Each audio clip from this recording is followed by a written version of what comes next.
ये दुनिया का एक ऐसा देश है जहां का इतिहास आपको झंझोर के रख देगा।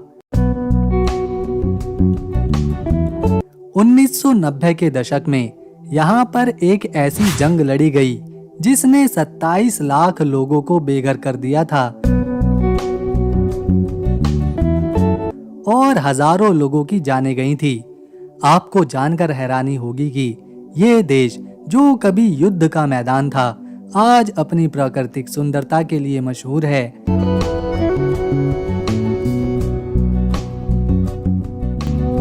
यहाँ 50% से ज्यादा जमीन पर घने जंगल ही जंगल हैं। आपको यकीन नहीं होगा, इस देश ने नोबेल पुरस्कार में भी 2 सितारे दिए हैं, जिसमें से एक लेखक की कहानियों ने तो पूरी दुनिया को मंत्रमुग्ध कर लिया था। ये देश अपनी संस्कृति में इतना खास है कि यहाँ के 3 प्रमुख समुदाय बोस्नियाक, सर्ब और क्रोएट एक साथ रहते हैं, लेकिन फिर भी एकता की मिसाल कायम करते हैं। हैरान करने वाली बात यह है कि यहाँ की संसद में 20% से ज्यादा सीटों पर महिलाएं विराजमान हैं। इसके अलावा इस देश में 1.5 लाख महिलाएं पुरुषों से ज्यादा हैं। ये है बोस्निया और हर्जेगोविना।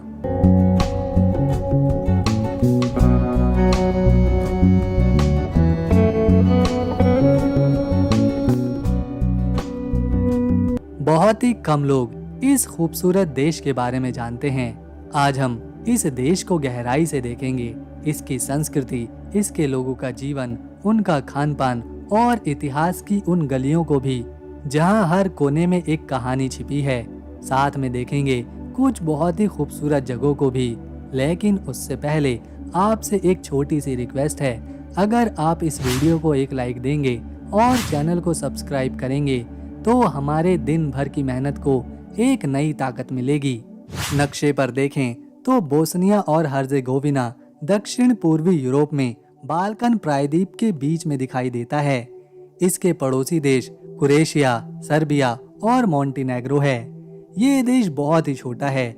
इसका लैंड एरिया केवल 51,157 स्क्वायर किलोमीटर में फैला हुआ है। आप इसे कुछ इस तरह समझिए जितना हमारा हरियाणा राज्य है, बस उससे थोड़ा सा ही बड़ा। यहाँ की आबादी करीब 31.4 लाख है, जिसमें 53% महिलाएं और केवल 47% पुरुष हैं। यहाँ की 51% आबादी इस्लाम धर्म को मानती है, जो इसे यूरोप के सबसे बड़े मुस्लिम आबादी वाले देशों में से एक बनाती है। इसके अलावा 46% लोग ईसाई धर्म को मानते हैं और बाकी 3% में अन्य धर्म या फिर बिना किसी धर्म के लोग शामिल हैं। बोस्निया और हर्जेगोविना में कन्वर्टिबल मार्क नाम की करेंसी को इस्तेमाल किया जाता है। एक कन्वर्टिबल मार्क की कीमत भारतीय रुपए में 51 रुपए के बराबर है। दोस्तों, ये तो थी बोस्निया और हर्जेगोविना के बारे में सामान्य जानकारी, लेकिन इस देश को समझने के लिए हमें इसकी राजधानी को भी देखना होगा, जो है साराजेवो।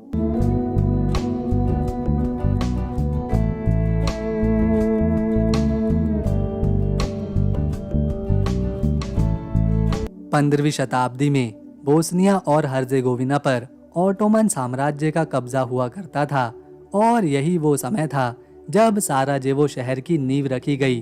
1461 में इस शहर को पहली बार बसाया गया, जब ऑटोमन शासक ईसा बेग ईशाकोविच ने ब्रोदाच नाम के एक छोटे से गांव को चुना और इसे एक शहर के रूप में विकसित किया। उन्होंने यहाँ मस्जिदें बनवाई, बाजार बनवाए, स्नानघर और एक महल भी बनवाया, जिसे सराय कहा गया, और फिर इसी से शहर का नाम साराजेवो पड़ा। 16वीं शताब्दी में ये शहर बाल्कन क्षेत्र का एक प्रमुख व्यापारिक और सांस्कृतिक केंद्र बन चुका था, जहां इस्लाम, ईसाई धर्म और यहूदी धर्म के लोग एक साथ रहते थे। फिर यहाँ 1878 में ऑस्ट्रो हंगेरियन साम्राज्य आया।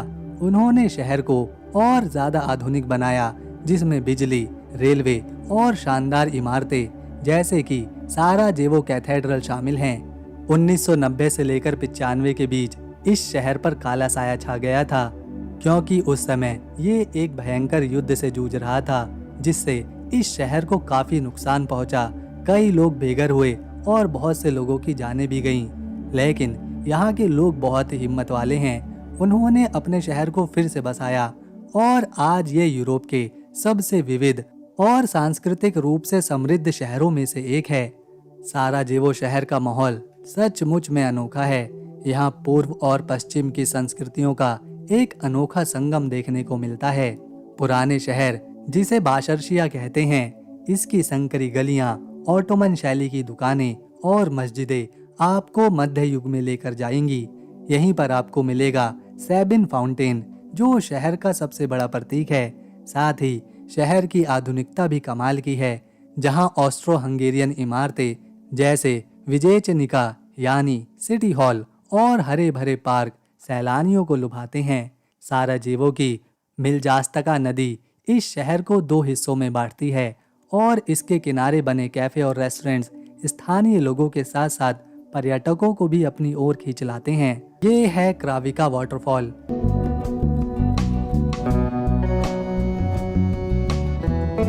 ये बोस्निया और हर्जेगोविना का एक अद्भुत प्राकृतिक चमत्कार है, जो देश के दक्षिणी हिस्से में लियोबुश्की के पास त्रेविजात नदी पर मौजूद है। ये झरना 25 मीटर ऊंचा और 120 मीटर चौड़ा है, जो हरे भरे जंगलों और पहाड़ों से घिरा हुआ है। इसे अक्सर बोस्निया का मोती कहा जाता है, क्योंकि इसकी सुंदरता देखकर हर कोई मंत्रमुग्ध हो जाता है। सुबह के समय सूरज की किरणें झरने के पानी पर पड़ती हैं, जिससे पानी चमकता हुआ इंद्रधनुषीय रंग बिखेरता है। गर्मियों में चारों तरफ हरी भरी हरियाली, जंगली फूल और नीला पानी इसे एक जादुई नज़ारा देते हैं। सर्दियों में आसपास की चट्टानें और पेड़ बर्फ से ढक जाते हैं, जो इसे और भी खूबसूरत बनाते हैं। क्राविका का पानी इतना साफ है कि आप इसके नीचे तैर सकते हैं और गर्मियों में ठंडक का मज़ा उठा सकते हैं। यहाँ पर्यटन, तैराकी, पिकनिक और काइकिंग का मज़ा लेने आते हैं। आसपास के रास्तों पर ट्रैकिंग और साइकिल चलाना भी लोकप्रिय है। स्थानीय लोग और पर्यटक झरने के किनारे बने छोटे छोटे रेस्टोरेंट्स में इस देश के खानों का मज़ा उठाते हैं और जब सूरज डूबता है तो यहाँ का नज़ारा बहुत ही सुंदर लगता है। क्राविका वाटरफॉल सिर्फ एक प्राकृतिक जगह नहीं, बल्कि मन को शांत करने वाली जगह है। तो दोस्तों, ये था एक अनदेखा, अनछुआ देश बोस्निया और हर्जेगोविना। अगर आपको हमारी ये वीडियो, मेहनत और इन्फॉर्मेशन पसंद आई तो इसे एक लाइक दें, शेयर करें और चैनल को सब्सक्राइब कर बेल आइकन ज़रूर दबाएं, ताकि संस्कृति के मामले में साराजेवो अंतर्राष्ट्रीय फिल्म फेस्टिवल और national museum of Bosnia and Herzegovina यहाँ पर काफ़ी मशहूर हैं। शिक्षा के क्षेत्र में साराजेवो यूनिवर्सिटी इसे बाल्कन क्षेत्र का एक प्रमुख शैक्षिक केंद्र बनाती है। ये शहर इतना खास है कि इसे यूरोप का यरूशलेम तक कहा जाता है, क्योंकि यहाँ मस्जिद, चर्च और सिनेगॉग कुछ ही मीटर पर एक साथ खड़े हैं। बोस्निया और हर्जेगोविना के लोग खाने के मामले में काफ़ी शौकीन हैं और उनकी थाली में सांस्कृतिक विविधता की झलक दिखाई पड़ती है। यहाँ के लोग चेवापी नाम की डिश को बहुत ही चाव से खाते हैं, जो मसालेदार मीट सॉसेस से बनी एक डिश होती है, जिसे अक्सर प्याज और सुमोन यानी के स्थानीय ब्रेड के साथ परोसा जाता है। इसके अलावा बोरेक्लावा, जो पनीर या फिर मीट से भरी पेस्ट्री होती है, हर घर और रेस्टोरेंट में पसंद करी जाती है। बोस्निया और हर्जेगोविना की अर्थव्यवस्था एक उभरती हुई अर्थव्यवस्था है, जो कई क्षेत्रों पर टिकी है। सबसे पहले धातु और मैन्युफैक्चरिंग इस देश का मजबूत आधार है। यहाँ स्टील, एल्युमिनियम और ऑटोमेटिव पार्ट्स बनाकर दूसरे देशों में बेचे जाते हैं, निर्यात किए जाते हैं। दूसरा है पर्यटन। यहाँ पर्यटन तेजी से बढ़ रहा है। साल 2024 में इस देश में 20 लाख से ज्यादा सैलानी आए थे। तीसरा है प्राकृतिक संसाधन और ऊर्जा, जो देश की रीढ़ है। कोयला, लोहा और बॉक्साइट जैसे खनिजों के साथ साथ हाइड्रो पावर बिजली का उत्पाद एक बड़ा स्रोत है, जो देश को बिजली का नेट एक्सपोर्टर बनाता है।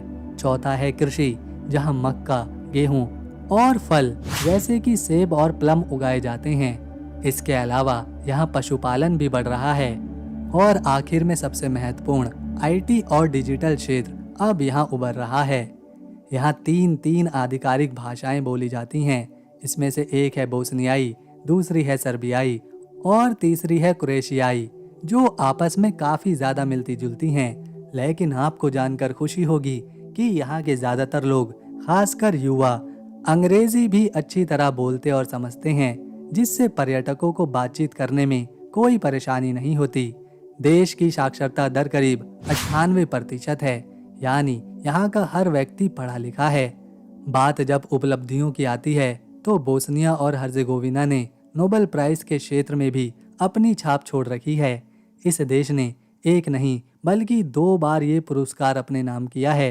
इवो एंड्रिच, जिन्हें 1961 में साहित्य का नोबेल पुरस्कार मिला था, और व्लादिमीर प्रेलोग, जिन्हें 1975 में रसायन विज्ञान में नोबेल प्राइज दिया गया था।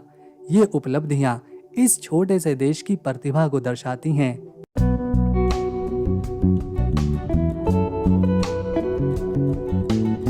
ये है स्टारिग्राद।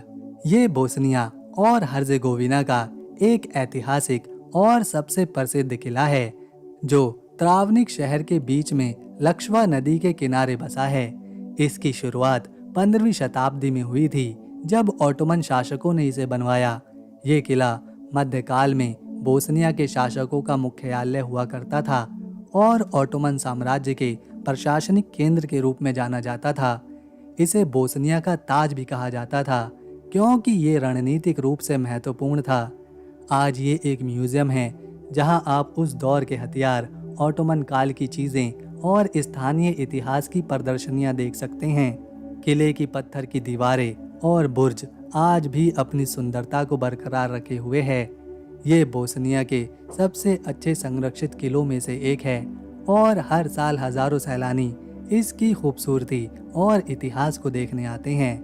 आने वाली इसी तरह की और वीडियो आपसे मिस न हो। हम मिलेंगे नेक्स्ट वीडियो में। तब तक के लिए नमस्कार। अपना ख्याल रखें।